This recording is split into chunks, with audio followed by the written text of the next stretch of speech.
telah memanggilku untuk menjadi alat kerajaan-Mu.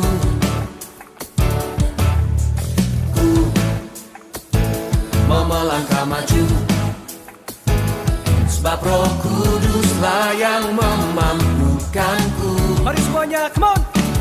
Ku mau beritakan sampai seluruh dunia tahu, Yesuslah Tuhan atas segala bangsa. Pakailah Tuhan seluruh kehidupanku, ku ciptakan kebesaran-Mu.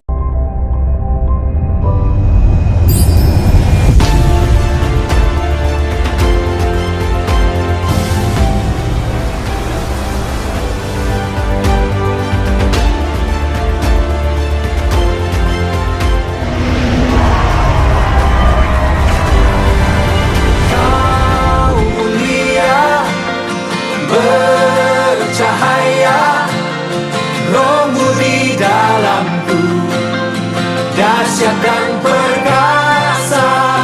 Ku bersinar bagai bintang-bintang.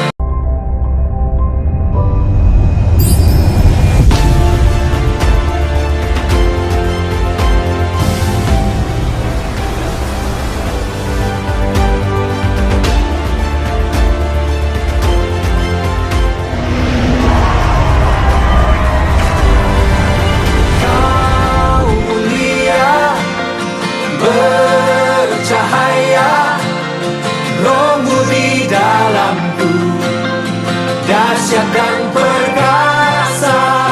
Ku bersinar bagai bintang-bintang, memuliakan nama-Mu Tuhan.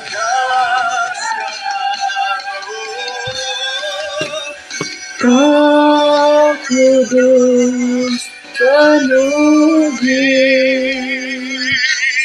Roh Yesus urapi, jamahlah setiap hati kami, mengalirlah sekarang. Roh Kudus penuhi, Roh Yesus urapi, jamahlah setiap hati kami, mengalirlah sekarang. Shalom, puji Tuhan. Selamat malam saudara-saudara. Apakah pada malam hari ini saudara sekalian sudah siap untuk mendengarkan renungan pada malam hari ini? Puji Tuhan. Sebelum kita mendengar dan merenungkan firman Tuhan, mari kita berdoa terlebih dahulu. Mari kita mengambil posisi sikap berdoa. Tuhan Yesus, terima kasih atas berkat-Mu hari ini yang Engkau berikan kepada kami. Mulai dari pagi, siang, hingga sore, hingga malam ini. Sehingga malam ini kami dapat mendengar dan merenungkan firman-Mu. Bekerjalah di malam ini kami akan merenungkan firman-Mu. Engkau yang berbicara Yesus, sembunyikan hamba di balik salib-Mu. Di dalam nama Tuhan Yesus kami sudah berdoa. Haleluya. Amin. Oke, pada malam hari ini renungannya berjudul Tuhan Tahu dan Peduli dari kitab Yesaya 21 ayat 28 sampai 32. Oke.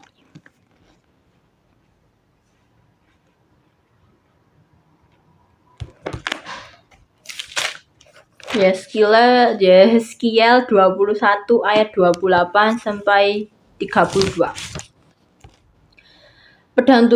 Sebelum itu kita membaca sama-sama ya, saudara-saudara. Oke. 1, 2, 3. Pedang Tuhan melawan Bani Amon. Dan engkau, anak manusia, bernubuatlah dan katakan, beginilah firman Tuhan Allah mengenai Bani Amon, dan cercaan mereka. Katakanlah, pedang sudah tercabut untuk menumpahkan darah, digosok untuk memusnahkan, dan supaya mengkilap seperti petir.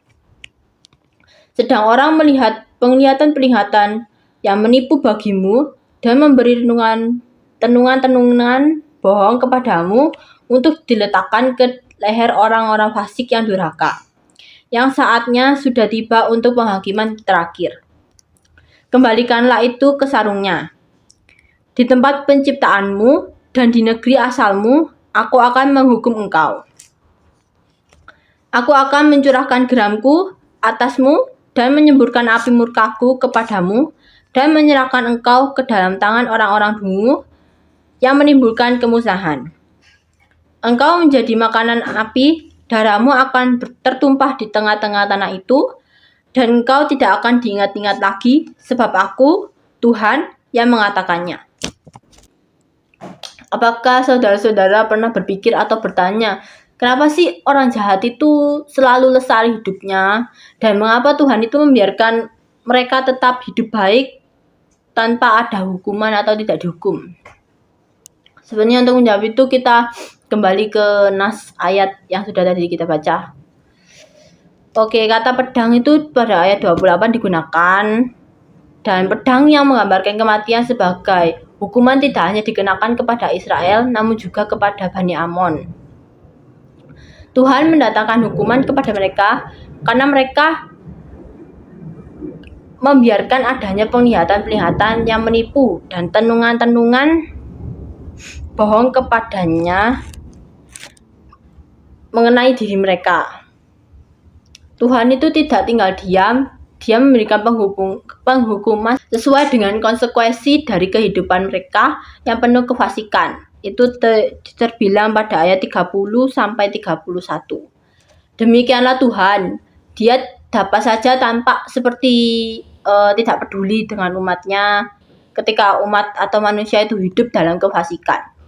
Tuhan juga bisa menggunakan orang-orang fasik untuk melakukan penghukuman kepada umat-umatnya yang tidak setia kepadanya. Namun, bukan berarti Tuhan membenarkan kefasikan. Tuhan tetap adalah Tuhan yang mencintai kebenaran. Kefasikan itu pasti akan tetap mendapatkan hukumannya. Orang fasik tetap akan menerima konsekuensinya dari tindakannya tersebut. Dalam kehidupan, ketika kita melakukan hal yang tidak benar, mungkin kita tidak secara langsung menerima konsekuensinya. Hukuman yang jatuh secara tidak langsung itu bisa membuat kita terlena dan memunculkan pikiran, ternyata yang aku lakukan selama ini tidak apa-apa dan tidak ketahuan siapapun, dan tidak ada yang menghukumku atas tindakanku tersebut. Tuhan juga diam saja. Hati-hati saudara-saudara, kita bisa ketagihan melakukannya lagi karena merasa aman dan nyaman dengan hidup yang tidak benar itu. Ketika sudah sampai tahap yang demikian, akan sulit bagi kita untuk berbalik menjadi benar karena sudah terlanjur nyaman pada hal tersebut. Oleh karena itu, sebelum merasa nyaman, segeralah kita bertaubat atau berhenti. Dan janganlah saudara-saudara itu menganggap bahwa Tuhan itu tidak tahu dan tidak peduli perihal tindakan kita. Dia sangat tahu dan peduli. Ingat, pedangnya akan dijatuhkan kepada setiap orang yang fasik. Jadi jangan tunggu pedang itu datang dan segeralah bertaubat sebelum pedang itu datang ke diri Anda masing-masing. Itulah renungan pada malam hari ini. Sebelum kita menutup renungan ini, sebaiknya kita berdoa terlebih dahulu. Mari kita mengambil sikap berdoa. Terima kasih Yesus. Semoga renungan ini kami dapat lakukan untuk kehidupan kami sehari-hari. Tuntunlah langkah kami di setiap kehidupan kami. Kami menyerahkan semuanya di dalam nama-Mu. Di dalam nama Yesus kami mengucap syukur. Haleluya. Amin. Kau satu penuh kasih, dua penuh hikmat, tiga penuh kuasa. Kau